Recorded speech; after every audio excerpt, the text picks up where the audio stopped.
Arestado ang dalawang drug personality sa bypass operation ng Tugbuk Police Station sa Purok 1 Bypass Road, Barangay Mintal, Tugbuk District, Davao City, Nobyembre taong kasalukuyan.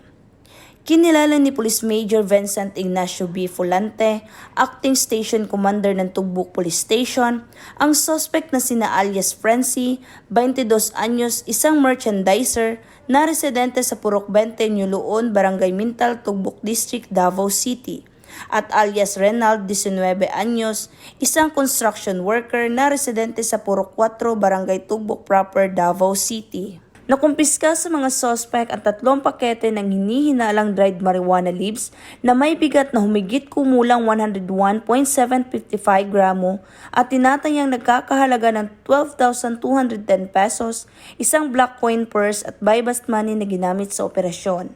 Ayon pa kay Police Major Volante, nahuli ang mga suspect ng mga tauhan ng Tugbuk Police Station sa koordinasyon ng Philippine Drug Enforcement Agency 11.